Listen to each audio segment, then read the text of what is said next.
दोस्तों, आज हम बात करेंगे एक ऐसे इंसान की जो आपके अंदर मोटिवेशन की आग लगा सकते हैं। उनका नाम है माइकल फिलिप्स। माइकल फिलिप्स ने दुनिया को साबित कर दिखाया कि अगर इंसान कुछ करने की ठान ले तो वह उसे हासिल कर सकता है। बस शर्त है जोश, जुनून, त्याग और मेहनत की। माइकल फिलिप्स, जिसने तैराकी प्रतिस्पर्धा में एक के बाद एक सारे रिकॉर्ड ब्रेक किए, यहाँ तक कि अपने रिकॉर्ड्स को भी बार बार ब्रेक किया। माइकल फिलिप्स एक अमेरिकन स्विमर है। उन्हें मोस्ट सक्सेसफुल व most decorated Olympian on the planet का खिताब भी हासिल किया। मोस्ट डेकोरेटेड ओलंपियन मतलब ओलंपिक के इतिहास में सबसे ज़्यादा ओलंपिक के मेडल उन्हीं के नाम हैं। माइकल फिलिप्स ने कुल 4 ओलंपिक्स में 28 मेडल अपने नाम किए। आपको बता दें कि अभी तक भारत ने कुल 24 ओलंपिक्स में 28 मेडल अपने देश के नाम किए हैं। तो दोस्तों, इस मोटिवेशनल लाइफ स्टोरी को पूरा जानने के लिए वीडियो को लास्ट तक ज़रूर देखिए। माइकल फिलिप्स का जन्म 30 जून 1985 ईस्वी को अमेरिका के बाल्टीमोर में हुआ। माइकल फिलिप्स को दी बाल्टीमोर बुलेट और फ्लाइंग फिश के नाम से भी जाना जाता है। माइकल फिलिप्स अपने तीनों भाई बहनों में सबसे छोटे थे। उनकी माता मिडिल स्कूल में एक प्रिंसिपल थी और उनके पिता स्टेट पुलिस में कार्यरत थे। फिलिप्स ने अपनी प्रारंभिक शिक्षा मिडिल स्कूल से की और टाउसन हाई स्कूल से 2003 में ग्रेजुएशन पूरी की। अगर उनके करियर की बात करें तो माइकल फिलिप्स ने 7 वर्ष की आयु में तैरना शुरू किया था। यह भी इसलिए क्योंकि उनकी 2 बड़ी बहनें स्विमिंग के लिए जाया करती थी, तो फिलिप्स भी उनके साथ चले जाते थे। यहाँ तक कि 2016 ईस्वी में रिटायरमेंट लेने के बाद एक इंटरव्यू में उन्होंने बताया कि केवल एक कारण था जिसकी वजह से मैंने तैरना शुरू किया, और वह था मेरी माँ चाहती थी कि मुझे तैरना आए, और मुझे और मेरी बहनों को खेलकूद का बड़ा शौक था, इसलिए हमने तैरने का निश्चय किया। आपको बता दें कि जब वे 9 वर्ष के थे तो उनके माता पिता का डिवोर्स हो गया था। उनके पिता ने दूसरी शादी कर ली थी। उन्होंने अपने पिता को छोड़ दिया था। माता पिता के डिवोर्स का उन पर नकारात्मक प्रभाव पड़ा। जब फिलिप्स 6ठी कक्षा में थे, उसी समय उनको ADHD नामक बीमारी ने घेर लिया। आपको बता दें कि ADHD का full form attention deficit hyper activity disorder है। यह एक मानसिक विकार है जिसके कारण पीड़ित किसी एक काम पर फोकस नहीं कर सकता और हाइपर एक्टिविटी जैसी प्रॉब्लम बनी रहती है। लेकिन फिलिप्स रुकने वाले नहीं थे। उन्होंने अपनी स्विमिंग प्रैक्टिस को कंटिन्यू रखा। इसके साथ ही फिलिप्स ने मात्र 10 वर्ष की आयु में अपनी एज ग्रुप में 100 मीटर बटरफ्लाई में नेशनल रिकॉर्ड अपने नाम किया और नॉर्थ बाल्टीमोर एक्वेटिक क्लब में कोच बॉब बोमैन की देखरेख में स्विमिंग की ट्रेनिंग शुरू कर दी। 15 वर्ष की आयु में उन्होंने पहली बार 2000 ईस्वी में सिडनी ओलंपिक में क्वालिफाई किया, और इसके साथ ही फिलिप्स अमेरिका के सबसे कम आयु में ओलंपिक क्वालिफाई करने वाले पहले खिलाड़ी बने, और ऐसा 68 साल में पहली बार हुआ।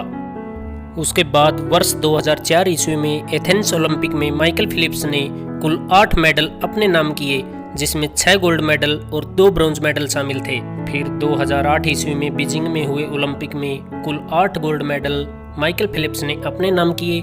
इसके साथ ही उन्होंने अमेरिकन स्विमर मार्क स्पिट्ज के रिकॉर्ड को ब्रेक कर दिया, जिसमें मार्क स्पिट्ज ने 1972 ईस्वी में म्यूनिख में हुए ओलंपिक में 7 गोल्ड मेडल अपने नाम किए थे। और अब माइकल फिलिप्स दुनिया के पहले ऐसे खिलाड़ी हैं जिन्होंने किसी एक ओलंपिक में सबसे ज़्यादा गोल्ड मेडल अपने नाम रिकॉर्ड दर्ज किए। अगली बार 2012 ईस्वी में लंदन में आयोजित समर ओलंपिक में उन्होंने कुल 6 मेडल अपने देश के नाम किए, जिसमें 4 गोल्ड मेडल और 2 सिल्वर मेडल शामिल थे। और इसके बाद फिर अगली बार उन्होंने 2016 ईस्वी में रियो दी जेनेरियो में आयोजित ओलंपिक में कुल 6 मेडल अपने नाम किए, जिसमें 5 गोल्ड मेडल और 1 सिल्वर मेडल शामिल था।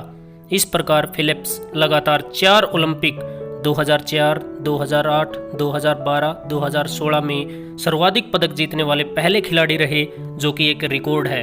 अगर उनके द्वारा जीते गए कुल मेडल्स की बात करें तो उन्होंने ओलंपिक्स गेम्स में 23 gold, 3 silver, 2 bronze medal, world championship long course और शॉर्ट कोर्स दोनों को मिलाकर 27 गोल्ड, 6 सिल्वर, 1 ब्रॉन्ज मेडल, और पैन पैसिफिक चैंपियनशिप में 16 गोल्ड, 5 सिल्वर मेडल अपने नाम किए हैं। इस प्रकार कुल मिलाकर 66 गोल्ड, 14 सिल्वर, 3 ब्रॉन्ज मेडल देश के नाम किए। उनके रिकॉर्ड ब्रेकिंग परफॉर्मेंस को देखते हुए कई अवार्ड भी दिए गए हैं जो इस प्रकार हैं। World swimmer of the year award 8 बार, American swimmer of the year award 11 बार, FINA swimmer of the year award 2 बार 2012 एंड 2016 में। आपको बता दें कि फिना का full form Federation Internationale de Natation association है। फिना स्विमिंग की एक इंटरनेशनल गवर्निंग बॉडी है। इसका हेडक्वार्टर स्विट्जरलैंड के लुसाने में है। आपको बता दें कि माइकल फिलिप्स को greatest swimmer of all time and one of the greatest athlete of all time का खिताब भी दिया गया है। इसके अलावा 2008 ईस्वी के बीजिंग ओलंपिक में उनके शानदार प्रदर्शन को लेकर sportsman of the year award से भी नवाजा गया है। 2008 ईस्वी के बीजिंग ओलंपिक के बाद फिलिप्स ने माइकल फिलिप्स फाउंडेशन की स्थापना की, जिसका मुख्य लक्ष्य तैराकी के खेल को बढ़ावा देना और हेल्थी लाइफस्टाइल को प्रमोट करना था। माइकल फिलिप्स ने 2012 ईस्वी में लंदन में आयोजित ओलंपिक के बाद अपनी रिटायरमेंट की घोषणा की, लेकिन 2 साल बाद फिर 2014 ईस्वी में उन्होंने तैराकी का मन बनाया और 2 साल की खूब मेहनत के बाद उन्होंने 2016 ईस्वी में रियो दी जेनेरियो में आयोजित ओलंपिक में पार्टिसिपेट कर 6 और मेडल अपने और अपने देश के नाम किए और फिर उन्होंने फाइनली रिटायरमेंट ले ली। फिलिप्स ने 2016 ईस्वी में former Miss California USA Nicola Johnson से शादी की। उनके 3 बच्चे हुए। तो दोस्तों, ये थी मोटिवेशनल लाइफ स्टोरी ऐसे शख्स की जिसके नाम है दुनिया में सबसे ज़्यादा बार रिकॉर्ड ब्रेक करने का रिकॉर्ड दर्ज। आपको ये वीडियो कैसे लगी कमेंट बॉक्स में ज़रूर बताइए और इसी प्रकार की और वीडियो के नोटिफिकेशन के लिए चैनल को सब्सक्राइब कर बेल आइकन बटन को ज़रूर दबाइए। Thank you. जय हिंद, जय भारत।